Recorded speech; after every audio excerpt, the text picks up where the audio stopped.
It has been a long time coming, but Newcastle fans are just days away from seeing their team return to the football pitch. The Magpies take on Sheffield United on Sunday in their first game back since the coronavirus pandemic stopped the Premier League season in its tracks. Sheffield United, of course, are Newcastle's next opponent on Sunday. It seems like a lifetime ago since Newcastle played Premier League football. Almost 3 months ago, they beat Southampton 1-0, and that was their last match since the coronavirus outbreak, unfortunately.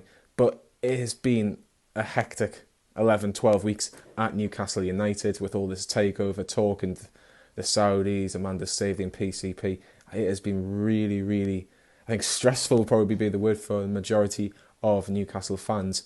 But it is Premier League football return, which is the biggest talking point. The main concern for fans is safety and the magic 40-point mark, which should see Steve Bruce's side extend their stay in the Premier League to next season. Alongside the return to the pitch, a far too similar story is also developing, as talks of a potential takeover threaten to derail Newcastle's season. One thing is for certain, Sheffield United are a difficult opposition for the Magpies' first game back. And I think it will be a nice distraction from everything that's going around with any potential takeover news.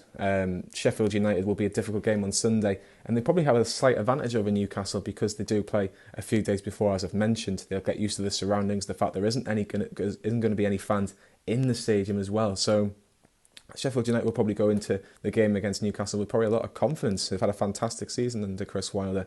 But for Newcastle and Newcastle players, it's just, can we get the job done and can we be safe as soon as possible? I think a lot of pundits are saying 40 points will be enough to be in the Premier League. Newcastle on 35 points, so 5 points away from that magic 40. And there also is a big FA Cup tie week on Sunday against Manchester City to look forward to.